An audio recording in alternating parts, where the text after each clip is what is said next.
And now our whole household is on Force of Nature. So thank you guys. Welcome to the show. I told you guys when you first came in that my hair and body is fueled by Force of Nature. Well, thank you for having us. Of course. And thank you for the support. I've heard that there was like a meat bowl routine that I'm supposed to ask you about. It's pretty sick. What I do is I take your ground ancestral blend and I cook it up.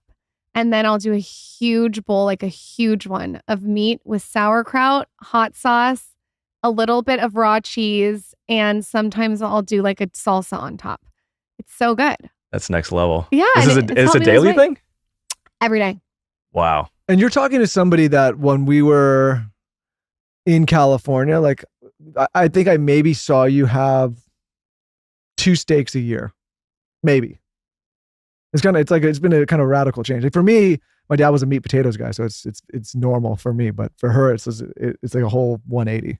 I love hearing that because I'm a girl dad and Taylor's a girl dad, nice. And like I have this fear of my daughter growing up and being afraid to eat meat, and I know that it is so not just good, but necessary, essential, and critical. And I feel like as a country, we have failed our moms and daughters and sisters and all of the women by giving them horrible nutrition advice and telling them to stay away from red meat and go right towards chicken. And like we couldn't have failed them more and given them worse advice. Like it's just terrible. That must drive you guys nuts when you, knowing all that you know, which we're going to get into, and see online like what the advice is.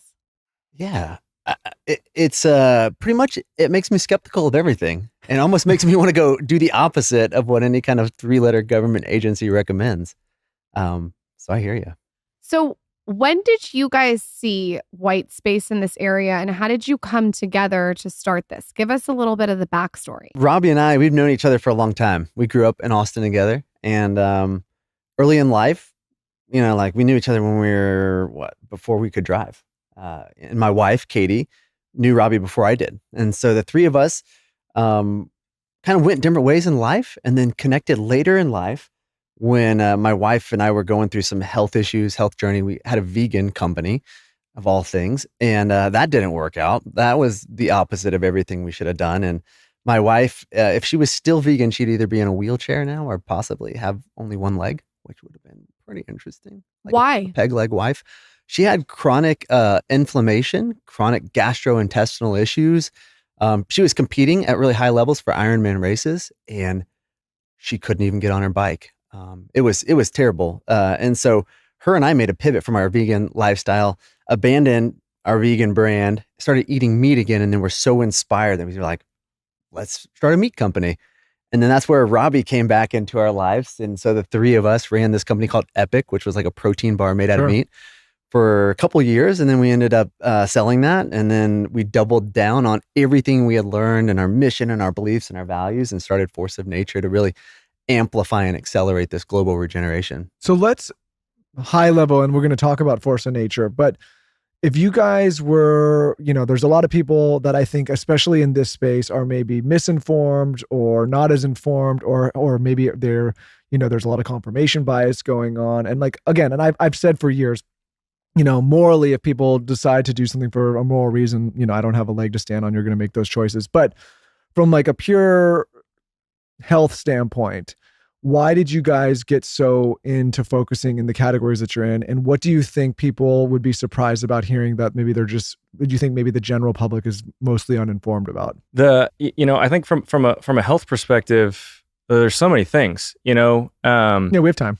I think like, to your point about the white space, you know, we learned a lot about meat in particular, no doubt, right? And like to Taylor's point, the value set that they had as vegans, wanting to honor the land and be considerate of the consequences that you're having when you produce food, wanting to be thoughtful about the ethics of the welfare of the animals, wanting to make sure that the system you're participating in is actually nourishing humans.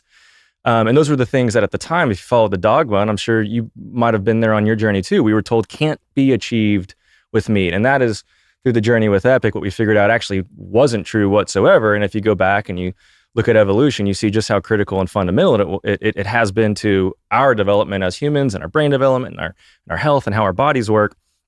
But then you look at like over the last generation or so, since the Green Revolution and since animal agriculture and plant agriculture has been industrialized, that's where things have really fallen off of a cliff. And so I think when you say like, what are some health things that people would be surprised by? I would say like this idea that plant-based agriculture should get a free pass is insanity. I get really frustrated when I hear this dogmatic conversation of like, it's got to be plants and only plants, or it's got to be animals and only animals. It's like nowhere on the planet is there an ecosystem that's thriving and functioning and producing an abundance of healthy creatures that is solely animals or solely plants. That's a monocrop, right? It's always been plants and animals in harmony and in functioning systems. And so I say it's not plant-based or animal-based, it's planet-based.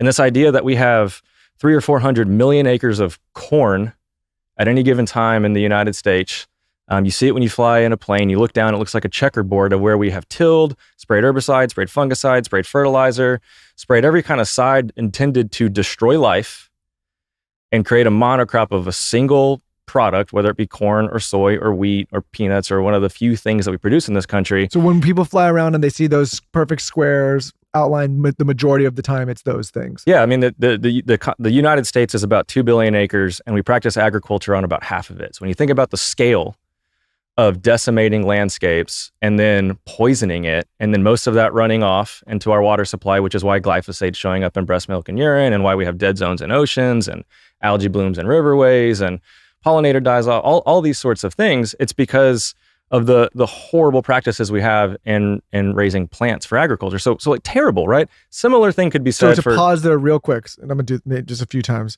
You're making a lot of points here, just to keep up. So as people that are maybe more plant-based are obviously also concerned about the environment and concerned about what's in our water supply and the municipal supply and all these things. One of the things you're saying here is because of what we've done from an agricultural perspective with all of this land in the U.S. with these practices, a lot of these issues are becoming issues because of all the runoff that's happening on a lot of these plant farms. That's correct. Is that? Oh yeah, and it goes farther than that with runoff, and again, like rabbit holes that have rabbit holes within them, but leaving that amount of ground exposed allows for erosion. Erosion is one of the biggest challenges we have threatening food security globally. When you hear stats that come from organizations like the Food and Agriculture Organization of the United Nations saying we only have 60 harvests left on the planet, that is specifically pointing to a fact about the rate of eroding soil, which is considered to be a non-renewable resource that is finite, that is the source of all life on the planet. The rate at which we're eroding that globally because of how we're mistreating our food-producing land bases is so great that we won't be able to produce food in the current methodology in 60 years if that amount of soil loss continues. That soil happens to be taking the fertilizer, pesticide, fungicide, et cetera, everything with it on its journey to the ocean. Yikes. What are some facts that would shock anyone? It doesn't have to be vegan, meat eater. What are just some facts that you guys have that are shocking to you guys? I got one. So there's 5.6 billion pounds of poison that are put on these monocrops of food globally. And that's annually. And so when we think about, okay, like what is our global population right now? I don't know, 8 billion?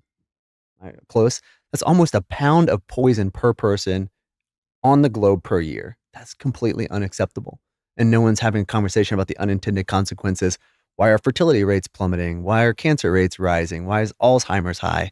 And so the chemical use in agriculture, we have a chemical agricultural system now. When did this start? In what year did this start to be common practice and abundant? Coming out of World War II, a lot of the chemical manufacturing plants that produced the chemicals for bombs or chemical warfare were able to be transitioned into producing fertilizers and other products that then incited the Green Revolution. Where, look, I mean, if we're being honest, like we can't say it was evil intention. The thought was, hey, can we create more yield and reduce the cost of food, which is, I would say, a noble endeavor. Until you fast forward a generation or two, and you can look at the consequences, and they are great in both in number and in impact. And we can logically say, okay, like this is a bit too far. We need to rewind this. It's not worth it.